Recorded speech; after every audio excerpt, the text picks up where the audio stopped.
तो जय हिंद मेरे प्यारे साथियों। दोस्तों, अगर आपका भी सपना है एयरपोर्ट में नौकरी पाने का, तो आज का ये जो वीडियो है ये बहुत ही ज़्यादा इन्फॉर्मेटिव होने वाला है आप सभी लोगों के लिए। और देखिए, रिसेंटली में चल क्या रहा है मार्केट में कि एयरपोर्ट में नौकरी के नाम पे बहुत सारे बच्चे ऐसे हैं जिनके साथ ठगी की जा रही है, फर्जीवाड़ा किया जा रहा है। कभी सिक्योरिटी बॉन्ड के नाम पर, तो कभी एयरपोर्ट पास के नाम पर, कभी यूनिफॉर्म चार्ज के नाम पर उनसे 10,000, 15,000, 20,000 रुपये ले लिए जा रहे हैं। और जिन बच्चों को जानकारी नहीं है, ऑथेंटिक जानकारी के बारे में पता नहीं है, वे बच्चे पैसे दे देते हैं और बाद में जो है रोते रह जाते हैं। देखिए, आज की इस वीडियो में ना दोस्तों, मैंने यहाँ पर 10 प्रकार के ऐसे क्वेश्चन लिख रखे हैं जो कि आपके लिए जानना बेहद जरूरी है। कौन सी वैकेंसी फेक है, कौन सी वैकेंसी रियल है, इसका पता आप चुटकियों में लगा सकते हो। उसके अलावा और भी काफी सारे सवाल हैं जो कि आप लोग कर रहे थे। काफी सारे कैंडिडेट ऐसे थे जो कि टेलीग्राम चैनल पे मैसेज कर रहे थे, जिनका जवाब मैं आपको आज के इस वीडियो में बताने वाला हूं। तो वीडियो बहुत ही ज्यादा इंफॉर्मेटिव होने वाला है। वीडियो को आप लोग बिल्कुल अंत तक वॉच कीजिएगा।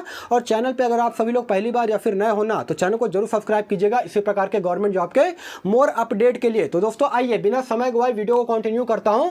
एयरपोर्ट सर्विस लिमिटेड, वो इंडिगो हो या फिर एआई एविएशन हो, इसमें अलग अलग प्रकार के पदों पर भर्ती आती है, जैसे हैंडीमैन, हैंडी वोमैन, उसके अलावा CSC, junior CSC, cabin crew और ग्राउंड स्टाफ के पदों पर भर्तियां आती है। देखिए, इस लिस्ट में जो सबसे पहला सवाल है ना, वो मोस्ट इंपॉर्टेंट है। और काफी सारे बच्चे जो है ये क्वेश्चन कर रहे थे मुझसे कि सर ये बताइए कि कौन सी वैकेंसी रियल है या फिर कौन सी वैकेंसी फेक है, इसका पता कैसे लगाएं, कैसे पहचाने कि कौन सी वैकेंसी फेक है या रियल है। तो दोस्तों, मैं आपको बता रहा हूं कि अगर कोई भी कंपनी आपसे सिक्योरिटी बॉन्ड के नाम पर 10,000, 5,000, 20,000 कुछ भी पैसा मांगती हो ना, तो आपको वहां पे समझ जाना है कि वो कंपनी पूरी तरीके से फ्रॉड है और आपके साथ वो ठगी कर रही है। उसके अलावा दोस्तों, एयरपोर्ट की किसी भी वैकेंसी में एयरपोर्ट पास, उसके अलावा यूनिफॉर्म चार्ज का कोई भी पैसा नहीं लगता है। कोई भी कंपनी अगर आपसे जो है यूनिफॉर्म चार्ज के नाम पर या फिर एयरपोर्ट पास के नाम पर आपसे कोई पैसा मांग रही हो, तो ये जान लीजिए कि वो वैकेंसी पूरी तरीके से फेक है। उसमें आप लोग कभी भी अप्लाई मत कीजिएगा। अगला सवाल यह है कि सर ये बताइए कि कंपनी जो है रहना खाना देती है कि नहीं देती है। दोस्तों, मैं आपको बता रहा हूं, एयरपोर्ट में एआई एविएशन हो या फिर इंडिगो हो, कोई भी एयरपोर्ट में ऐसी भर्ती नहीं होती है जो कि आपको जो है खाना और रहना प्रोवाइड करेगी। वो केवल आपको यहां पर पेमेंट देगी, ठीक है ना, पेमेंट देगी और खाना और रहना जो है उसकी व्यवस्था आपको खुद से करना पड़ेगा। आइए अब आगे बढ़ते हैं। अगला सवाल यह है कि सर ये बताइए इंटरव्यू में किन किन बातों का ध्यान रखना आवश्यक है, और जो इंटरव्यू होगा मेरा वो इंग्लिश लैंग्वेज में होगा कि हिंदी लैंग्वेज में होगा। दोस्तों देखिए, ये तो डिपेंड करता है कि आप जो है किस पद के लिए अप्लाई कर रहे हैं। जैसे कि अगर सीएससी, जिसे हम लोग बोलते हैं कस्टमर सर्विस एग्जीक्यूटिव या फिर जूनियर कस्टमर सर्विस एग्जीक्यूटिव के पद पे अगर आप अप्लाई करते हैं, तो यहां पर आपका जो इंटरव्यू होगा वो इंग्लिश लैंग्वेज में होगा। यानी कि मैंडेटरी है कि आपका जो इंटरव्यू होगा इंग्लिश लैंग्वेज में होगा। उसके अलावा अगर आप कैबिन क्रू, उसके अलावा हैंडीमैन या फिर ग्राउंड स्टाफ के लिए अप्लाई करते हैं, तो आपका जो इंटरव्यू होगा वो हिंदी लैंग्वेज में लिया जाएगा। या फिर जिस भी स्टेट का, जहां पे वहां लोकल लैंग्वेज जो भी होगा ना, जिस भी स्टेट में आप इंटरव्यू दे रहे हैं वहां का जो भी लोकल लैंग्वेज होगा उसी लैंग्वेज में आपका यहां पर इंटरव्यू होगा। और देखिए, एक बात ध्यान रखिएगा, जब भी आपका इंटरव्यू पड़ेगा आपको पूरे फॉर्मल ड्रेस में वहां पर जाना है। दूसरी चीज, आपको सारे डॉक्यूमेंट्स लेकर के वहां पे जाना है और आपका कॉन्फिडेंस लेवल जो है बिल्कुल सही होना चाहिए। यह नहीं कि अगर अगला जो है आपसे सवाल पूछ रहा है तो आप जो है हिचकिचा जाइए या डर जाइए, ऐसा बिल्कुल नहीं है। कॉन्फिडेंस लेवल बिल्कुल सही होना चाहिए। अगर आपको उनके प्रश्न का जवाब आता है तो आप लोग जवाब दीजिए, और नहीं आता है तो बेफिक्र होकर के बोल दीजिए कि सर मुझे आपके प्रश्न का जवाब जो है नहीं आता है। वहां डरने और घबराने की बिल्कुल भी जरूरत नहीं है। आइए अब आगे बढ़ते हैं। चौथा सवाल यह है कि सर ये बताइए क्या एयरपोर्ट की भर्ती में पासपोर्ट कंपलसरी है। अब देखिए, ये बहुत ही ज्यादा इंपॉर्टेंट सवाल है दोस्तों। काफी सारे बच्चे मुझसे पूछ रहे थे। देखिए, मैं आपको बता रहा हूं कि अब से 3 से 4 साल पहले क्या होता था कि एयरपोर्ट की कोई भी भर्ती आती थी और उसमें जब आप अप्लाई करते थे तो उसमें जो है पासपोर्ट नहीं मांगा जाता था। लेकिन अब क्या हो गया है कि पासपोर्ट कंपलसरी कर दिया गया है। अगर आप नौकरी करना चाहते हो एयरपोर्ट की भर्ती में, वो इंडिगो हो या फिर एआई एविएशन हो, तो यहां पर पासपोर्ट कंपलसरी कर दिया गया है। आप चाहे तो बाहर से बनवा लीजिए या फिर आप वहां से भी बनवा सकते हो। जहां पर आप इंटरव्यू देने जाएंगे वो आपकी मर्जी है, लेकिन यहां पर जो है पासपोर्ट अब कंपलसरी कर दिया गया है, तभी जाकर के आप एयरपोर्ट में जो है नौकरी कर सकते हो। आइए अब आगे बढ़ते हैं। अगला सवाल यह है कि सर ये बताइए ड्यूटी जो है वो कितने घंटे की यहां पर होती है। देखिए, जनरली तौर पे होता क्या है दोस्तों कि आपकी जो ड्यूटी होती है ना वो 8 से 9 घंटे की होती है, लेकिन काफ़ी सारे एयरपोर्ट ऐसे होते हैं जहां पर उनकी फ्रिक्वेंसी बहुत ज़्यादा होती है, यानी कि 24/7, यानी कि दिन और रात जो है वहां पर काम होते हैं। लेकिन फिर भी मैं आपको बता रहा हूं कि अगर आपका कोई भी शिफ्ट हो, नाइट शिफ्ट हो, डे शिफ्ट हो, लेकिन जनरली तौर पे आपका जो ड्यूटी टाइम रहेगा वो 8 से 9 घंटे का रहेगा।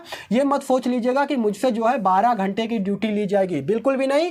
आपसे 8 या 9 घंटे की ड्यूटी जो है आपकी करवाई जाएगी।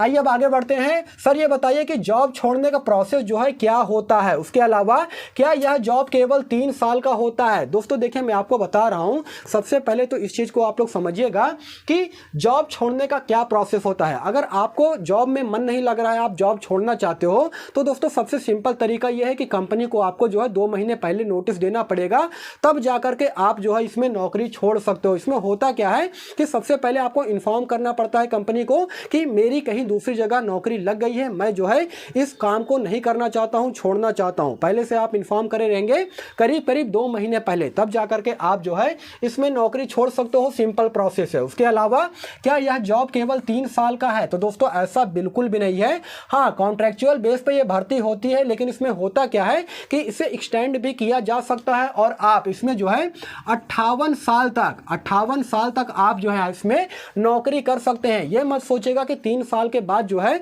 आपको यहाँ पर निकाल दिया जाएगा, लेकिन बशर्ते ये है कि आप अपना परफॉर्मेंस और रिकॉर्ड जो है वहाँ पर बिल्कुल अच्छा रखिएगा। मतलब ये ना हो कि आप वहाँ पर डिफॉल्टर बन जाए, ठीक है ना। ये सारी चीज़ें गलत है।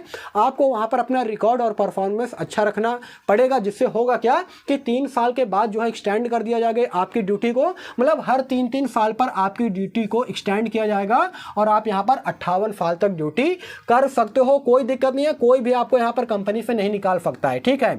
आइए अब आगे बढ़ते हैं। छठवां सवाल यह है कि सर ये बताइए इंटरव्यू टाइम किन किन डॉक्यूमेंट्स की जरूरत पड़ती है? ये बहुत ज़्यादा इंपॉर्टेंट सवाल है दोस्तों।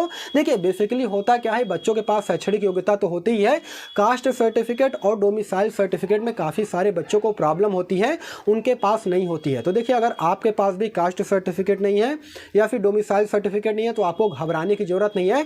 आप इंटरव्यू देने के लिए जाइए, वहाँ पर जो है जो भी आपसे इंटरव्यू ले रहा है उनसे बोल दीजिए कि मेरे पास अभी जो है कास्ट सर्टिफिकेट और डोमिसाइल सर्टिफिकेट नहीं है, आपको मैं ज्वाइनिंग के वक्त दे दूंगा। तो वहां पर आपसे एक अंडरटेकिंग फॉर्म जो है भरवाया जाएगा, जिसमें आप लिखेंगे कि आपको ज्वाइनिंग से पहले जो है आपके जो सारे डॉक्यूमेंट्स हैं वो आपको वहां पर जमा करना पड़ेगा। 6 से 7 दिन के अंदर अंदर ये सारे डॉक्यूमेंट्स बन जाते हैं, आप बाहर से बनवा सकते हैं। कास्ट सर्टिफिकेट या तो स्टेट लेवल का चलेगा या तो सेंट्रल लेवल का चलेगा, कोई भी कास्ट सर्टिफिकेट लगेगा, कोई दिक्कत नहीं है, चल जाएगा, ठीक है ना। उसके अलावा आपके पास रेजिडेंशियल सर्टिफिकेट होना चाहिए, यानी कि परमानेंट निवास प्रमाण पत्र होना चाहिए, आधार कार्ड होना चाहिए, पासपोर्ट साइज फोटो होना चाहिए, पासपोर्ट होना चाहिए। उसके अलावा शैक्षणिक योग्यता आपके पास होना चाहिए।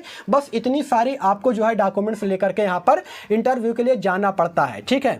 आइए अब आगे बढ़ते हैं। अगला सवाल यह है कि सर ये बताइए क्या ट्रेनिंग चार्ज, उसके अलावा गेट पास या फिर यूनिफॉर्म चार्ज, एयरपोर्ट पास के लिए यहाँ पर क्या कुछ पैसे मांगे जाते हैं क्या? देखिए दोस्तों, अगर कोई भी कंपनी, एयरपोर्ट की कोई भी कंपनी अगर आपसे गेट पास के नाम पर या फिर यूनिफॉर्म चार्ज के नाम पर या फिर एयरपोर्ट पास के नाम पर पैसे मांगती है तो वो वैकेंसी पूरी तरीके से फेक है, फ्रॉड है। उनके चक्कर में आप लोग बिल्कुल भी मत पड़िएगा। ऐसी कंपनी आपसे पैसे ले करके आपको जो है अपना शिकार बना लेंगी। अगर आपसे कोई पैसा मांगता है तो आपको करना क्या है कि तुरंत उस कंपनी को छोड़ देना है और चुपचाप अपने घर चले आना है, ठीक है ना। इस प्रकार की वैकेंसी जो है वो आपसे फ्रॉड करेगी, क्योंकि मार्केट में काफ़ी सारी कंपनियां ऐसी हैं जो कि एयरपोर्ट में भर्ती के नाम पर आपसे फ्रॉड करती है। देखिए यहाँ पर कोई भी किसी प्रकार का कोई पैसा नहीं लगता है, ना ही सिक्योरिटी बॉन्ड के नाम पे कोई पैसा लगता है, ना ही एयरपोर्ट चार्ज के नाम पर लगता है, यूनिफॉर्म चार्ज के नाम पर लगता है। कोई भी पैसा यहाँ पर आपका नहीं लिया जाएगा और मांगा जा रहा है तो आप लोग समझ जाइएगा कि वो वैकेंसी पूरी तरीके से फेक है, फ्रॉड है, आपको छोड़ के चले आना है।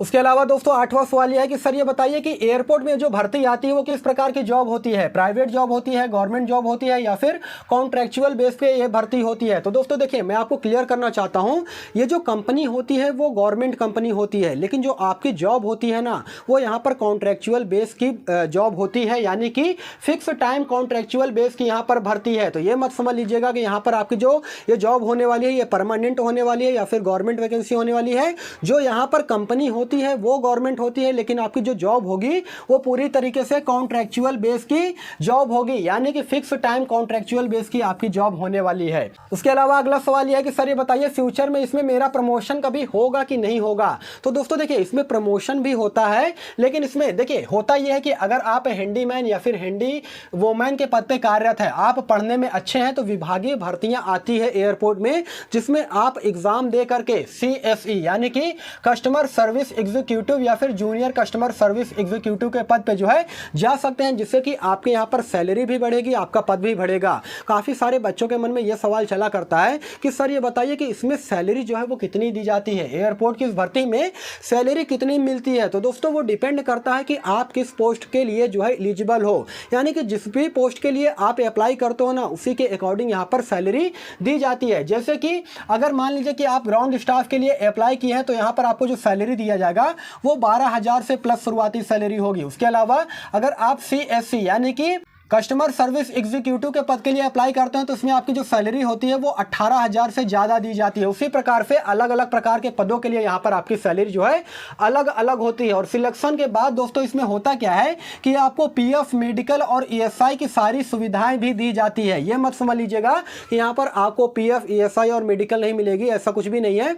आपको सारी सुविधाएं जो है यहाँ पर दी जाएगी। अब अंत में एक सवाल ये आता है कि सर ये बताइए कि किसको ये जॉब करनी चाहिए और किसको ये जॉब नहीं करनी चाहिए। दोस्तों देखिए, एक बात मैं आपको यहाँ पर क्लियर कट बता देना चाहता हूँ कि अगर आप सरकारी नौकरी की तैयारी करते करते थक चुके हो, आप घर पे बेकार बैठे हो, आपको लगता है कि मुझे जो है नौकरी की सख्त से सख्त जरूरत है, क्योंकि काफ़ी सारे कैंडिडेट ऐसे हैं जो कि मिडिल फैमिली से बिलोंग करते हैं और उनको जो है पैसों की सख्त जरूरत होती है, नौकरी की सख्त जरूरत होती है। तो ऐसे कैंडिडेट के लिए मैं कहना चाहूँगा कि आप लोग जो है एयरपोर्ट की इस भर्ती में आप लोग जो है नौकरी कर सकते हो। रिसेंटली में अभी जयपुर एयरपोर्ट में भर्ती चल रही है, अगर आप कहेंगे तो उस पर मैं एक सेपरेटेड वीडियो बना करके जानकारी दूंगा। आप लोग कमेंट कीजिएगा अगर आप उस भर्ती के बारे में जानना चाहते हो तो, अदरवाइज कोई बात नहीं है। लेकिन अगर मैं बात करूंगा कि किसे ये जो नौकरी है वो नहीं करनी है, तो अगर आप सरकारी नौकरी की तैयारी कर रहे हो, आपका एम है कि मुझे जो है सरकारी नौकरी ही लेना है, तो आपको जो है इस विभाग में जाने की कोई ज़रूरत नहीं है। अगर आप पढ़ने में तेज हो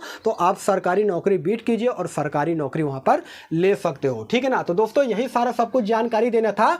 आई होप कि वीडियो आपको इन्फॉर्मेटिव लगा होगा। देखिए, मार्केट में जो है काफ़ी सारी कंपनियाँ ऐसी हैं जो कि एयरपोर्ट के नाम पर आपको फ्रॉड करती हैं, आपके साथ ठगी करती हैं, लेकिन आपको सचेत रहना है। जो मैंने आपको बताया है कि किस प्रकार से आप पहचानेंगे कि कौन सी वैकेंसी रियल है, कौन सी वैकेंसी फेक है, इस चीज़ को आप लोग अप्लाई कीजिएगा, ठीक है ना।